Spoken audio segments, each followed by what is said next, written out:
welcome and thank you for joining us. We're at France Digital Day here on a beautiful September day in Paris. Excited to be back out at live events again. I'm Chris O'Brien with the French Tech News and the French Tech Journal. And I'm here today with Audrey Saussan, a partner at Ventec. Welcome and thank you for being here with us. Thank you very much. I'm welcoming you because I'm part of France Digital, so actually I'm organizing the event, so you're my host. Thank you for having us. And again, it's a thrill just to be anywhere these days with actual people and not on Zoom. Yeah. So I'm so happy it came together. Me too. Just to start a little bit, can you just describe overall, for those who may not be familiar with it, the mission of Ventec? What is its sort of investment thesis? What stages does it focus on? Mm-hmm. So Ventec is a venture capital firm. It's been 20 years that we are in the market. We are mainly investing in Series A, so early stage startups. We are based out of Paris, Munich, Berlin, Helsinki, so all over Europe basically, and we also have a sister company in China, investing broadly in Asia. So our mission, as you said it, is really to invest in daring entrepreneurs who want to really revolutionize the tech industry. So we invest all over the different tech sectors and areas. Could be semiconductors, software, pure digital companies. So it's very broad. And our aim is really to help them scale internationally through our local offices. Right. And so you have a very European focus, obviously. Indeed. Now a bit in Asia as well.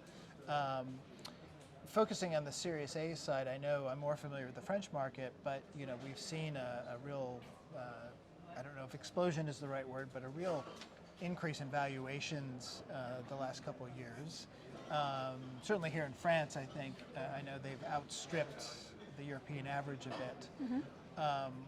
What do you see happening at the early stage? I mean, do you see it becoming more competitive? Are there more international players now coming into the French and European markets that you're competing with for deals?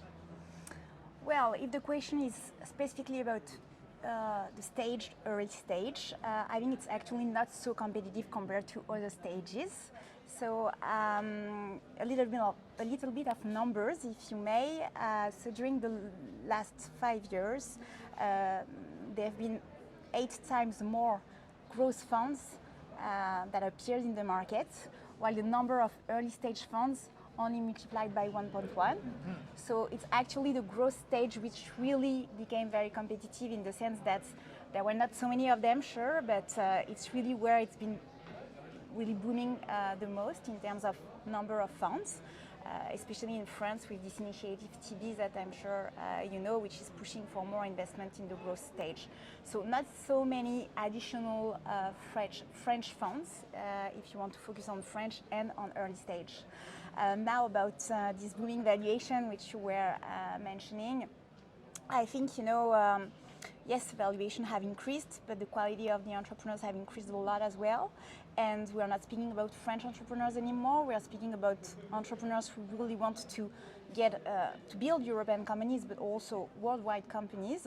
So, I mean, there is a reason for these booming valuations. Now the question is it going to boom for always, or is it going to stop at some point, and what's going to happen if this booming industry is going to stop? I think the ecosystem has been transforming itself for the last 10 years. I mean, I've been starting in this industry for 10 years, and I've seen it transform completely, and I think it gets so much quality now. The entrepreneurs are so much more ambitious than they were before. And also the digital area has been really transforming all the usual sectors and the whole industry. So the market size, any company that you are launching in the digital industry is really so huge compared to 10 years ago. So that makes a lot of sense in a way. Now the question is, are the exits going to match with these increasing valuations? Well, let's talk about that a little bit, because I know that's one of your themes today, that you'll be on a panel talking about IPOs specifically. But in terms of exits, this is another classic thing, whether we're talking about France or Europe, that people are anxious about. This question about whether there are enough IPOs or acquisitions or ways for firms like yours to make liquidity, to justify the investments. Certainly, if the valuations are increasing, that sort of puts even more pressure to have those exits to justify the valuations at earlier stages. So, what do you see happening? You know, we've had some reports of IPOs this year in France and Europe. What is that market moving in the right directions, or are there still things blocking it? Well, speaking specifically about IPOs, I think that, I can speak very well about one of them, which is Believe, which has been introduced a few months ago in June 2021, which is a company backed by Ventec, and we've been very proud that it's one of the, biggest IPO since 20 years in the tech industry in France. So it's possible again. I think the markets were closed for a bit of time, and Believe raised 300 million euros at 1.8 billion euro valuation. So it proved that it's possible again to list tech companies in France. It was in France, and I think other European markets are ready now for this type of pure tech companies. So there are still a lot of challenges. I think thinking about how to provide more liquidity into each of these European local markets is of course one of them. How to get united enough so that you can find enough liquidity to compete with the Nasdaq. But discussing with, for example, Denis, who is the CEO of Believe, it was an obvious thing for him to quote at Paris rather than in the US, while part of his activities is based in the US. It's a company, distributing digital music all over the world, so a huge part of his revenue is non-French, but it was really important for him to coach here in France, and I think I think there should be more of these types of entrepreneurs who can show that it's possible and then provide more liquidity to the market. So there are still challenges, but at least we have some proofs that it's possible again. From the perspective of a firm like Ventec, does it really make a difference if a company, let's just use Believe as an example, does it make a practical difference in terms of how you measure success, whether they do an IPO in London or Paris or on NASDAQ, or is it all just money in the bank for you? To be money and values. The theme of today, France Digital Day, is values. So of course money is not the only one, but I think part of the value of Believe is also to, quoting in Paris was also driven by the values of Believe. For us, it's all about, finding a market which is enabled to adapt this type of companies, and to be able to offer them liquidity and offer them enough money to grow and pursue their growth.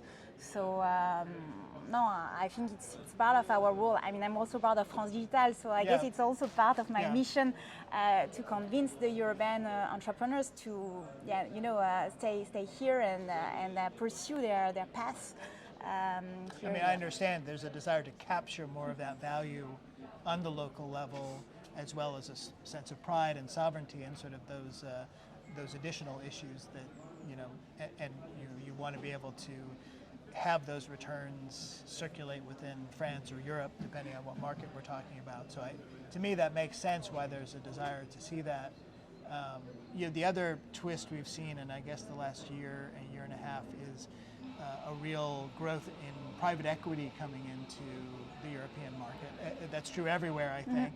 And with that, it's always interesting to sort of ask, we see these announcements about big fundings, and then there's a question of, in some cases, those are liquidity events.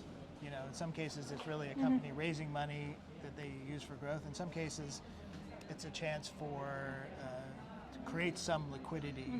Has that changed the calculation for a firm like Ventec in terms of, and have you experienced some events where you got liquidity out of some of these later stage fundings? Indeed, we saw the transformation of this PE industry, and we can attest that there are much more options now of exits coming from these new players. However, our goal at Ventec is really to support the entrepreneurs until the full exit of the company, from zero to IPO or from zero to full exits, and capture the value that they are building. So we try to be in the same seat than they are and really get next to them until the real end. So we've not been tempted by this earlier liquidity, but for sure they are happening. However, they are happening. These types of funds also want to make their own returns. So if you follow them, I guess you can also build some value with them as well. So I think it's our job as early investors to follow the company until the end and support the entrepreneurs through the whole path. And is that sort of an absolute for Ventec? In other words, a question of either completely cashing out if a big PE firm comes with waving a big check and saying, here's $100 million for your shares today, or do you ever do kind of a mix, like you take some liquidity but hold on to a position so that when the IPO or the big acquisition happens later, that you're still accompanying the entrepreneur and still benefiting from that? Our goal is really to answer the needs of our investors, our clients. So of course, we would both try to react depending on what our clients ask, but also what the entrepreneurs think is the best for their company. Meaning that sometimes you just don't have the choice to enable the growth of the company. You need to make some room to these new funds who really need to invest huge checks, and then they require you to at some point provide them some room in the company. So really depends on the situation, and I think our job is really to be flexible enough to support the company and to return investments to our own investors. So we try to make the best decisions. Great. And lastly, just any big trends you're seeing in the tech world that Ventec or you are particularly excited about in terms of investment opportunities or markets that you think are really just ripe for explosion? Well, an easy answer would be health tech. I think it's not a new one, but we of course, we've all seen the explosion of health tech during the COVID, and Ventec specifically invested in a company called Mindler in the Nordics. Mindler is a website for marketplace for putting in relation patients and psychologists. It was the investment was made right before the COVID, and unfortunately the need for psychologists has been exploding. So for sure it's a real need to follow the patients, not only physically, but follow them at the hospital, before the hospital, after the hospital. So yes, we are looking a lot around this theme of either tele consultations or data for the hospitals to enable them to support the patient the best way ever. Great. Well, thank you so much for joining us. Have a wonderful conference you today, too, enjoy. and enjoy this beautiful day. You too. Thank you. Bye.